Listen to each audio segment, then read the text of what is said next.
We've all known about all of these infected, especially their super unique and very deadly abilities. But what about their weaknesses? Let's go over 5 of the weaknesses of these 5 infected. Number 1. The Chiller. The Chiller is by far one of the most strongest and downright most annoying kind of type of infected, mainly because, well, literally as soon as they use their ability on you, you're basically frozen for approximately 3 seconds or so.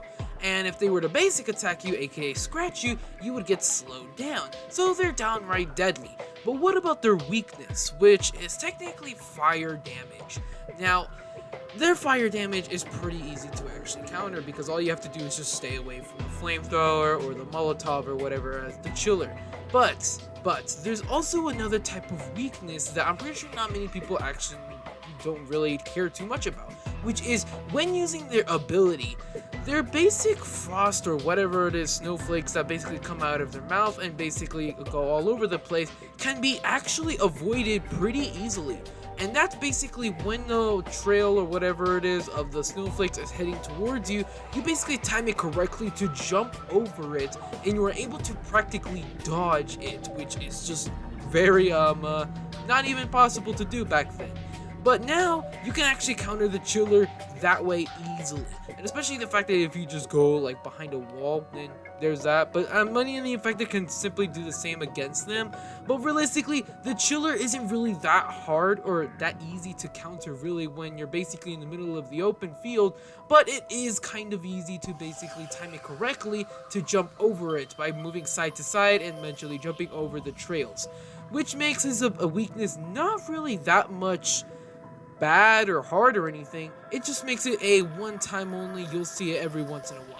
Number 6. Next up is the Banshee. Now, I know a ton of people are going to be estranged or just completely scratching their heads right now on why I'm putting a Banshee here, but let's go over her weaknesses right off the bat. Number 1, in her first stage, you have to basically click close enough to a survivor in order for them either to shoot you or for basically them to make you piss you off until you go into your second stage, and that's by shooting around you and reloading and healing until eventually you get pissed off. But either way, to get to second stage, it is still kind of just time consuming since some of these survivors actually know what they're doing and will actually run away from you, or they just won't do anything and you'll eventually just have to move on to another survivor while they're all just saving each other's lives. Basically, you're just wasting your time standing next to a survivor who's not doing anything while all the other survivors are basically killing your friends. So realistically, that's already a basic weakness of hers right now, getting to second stage, which is a challenge every now and again. Then secondly, I believe her basic what's called fire damage, which is not necessarily that too common because all they have to do is just shoot a flamethrower at you, and you do take bonus damage from flames for some reason, probably because you're a spirit or something. But realistically, that doesn't really happen every once in a while. But I'd say the biggest weakness she has is when using her ability, she is very vulnerable to receiving high amounts of damage at that exact second. If survivors were to dodge your ability, which is kind of easy really, then you literally are vulnerable to getting headshot destroyed from weapons like what's called a Tommy gun, a spaz, a flamethrower, and all of it all going onto your head, dealing massive amounts of damage to you. You'll eventually fall and you'll say, God damn, I just got destroyed in those few seconds. But at the same time, it isn't necessarily all that bad because if you were to hit your ability just right, then they're all stunned and they just run all over the place and you're able to do a decent amount of damage either way. But realistically, to say at that exact second you're using your ability, you are very vulnerable. Number 7. Next up is the Inferno. Now, the Inferno has already some weaknesses already enough. Number 1 is, well, the fire extinguisher. I mean, that's already a ginormous counter to the Inferno. I mean, like, who does not like getting destroyed from a fire extinguisher? I sure for one do not. I like it.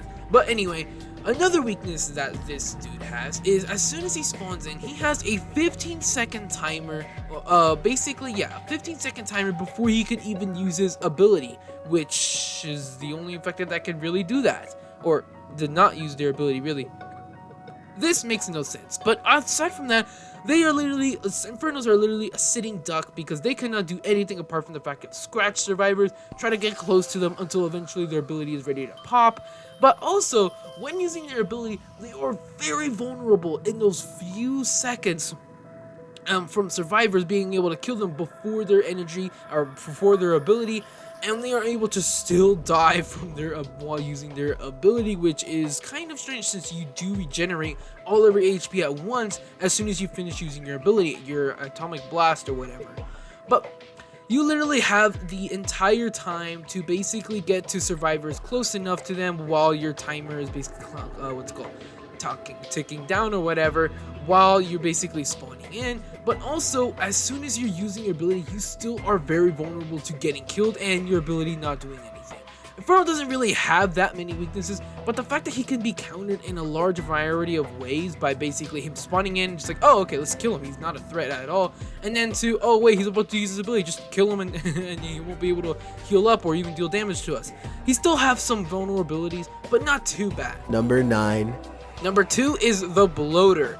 Okay, so this guy is the definition of literally the entire book of weaknesses. Number 1, his ability is super close range, basic situational, and just the fact that you literally need to be touching the survivors in order for your ability to even do anything, basically. Secondly, he is so slow, slower than a sloth, that literally any survivor can just see him across the map and easily kill him. He is very easy to kill since he cannot move very fast and can barely juke or whatever and dodge enemy fire, that literally he is able to be shot and killed down very easily. Number 3 is if you're basically right next to a survivor and you're about to die and blow up on their face and basically do like 40 damage, they could simply shove you, run a few feet behind you or away from you or whatever, shoot you, and only take like 6 damage or so. So basically, you're basically nerfed and basically countered in every single scenario, no matter what you do. There is really no way to actually get any benefits from the bloater, if, like, for whatever reason, they just don't know how to shove and they just kill you right in front of them and you'll be able to do a crap ton of damage, which doesn't really happen every once in a while, but realistically, bloater is by far one of the most infected that has the most weaknesses that he cannot do anything about. Number 10. Check this out. I'm pretty sure we all seen this coming. It is the damn dog, okay? I get it. I know everyone's saying, chill out, you're beating a dead horse here, but I do not care. This is a special infected, so this only makes sense to actually count it. This thing has no benefit. Unlike the bloater, it has no ability, and it's a special infected, meaning it has some purpose and is able to help out the team miraculously or whatever, and is able to do a decent amount of damage and help the team out. No, this guy doesn't do anything. He should be renamed to the ankle biter because that's the only thing he is able to actually do and live up to his name for. This thing has no ability. Number 2, he does not even help for the team at all whatsoever. As soon as you see a crawler, just easily kill them from afar. If they're literally biting your ankles or whatever, just shove them and then just kill them easily. You are able to easily kill them and counter them in every single scenario.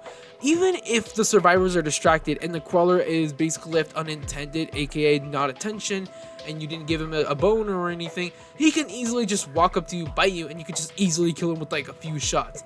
He basically is completely useless, has no benefits to anything to his character, or basically special infected characteristics. This infected has nothing he can actually do, has no basic abilities, which I've already said, and has every single disadvantage, aka weakness to every single one of his basic corners. He has no ability, has no purpose, is able to do nothing for his team, can easily be killed. There's nothing you can do about it except killing yourself so you can choose something better. You say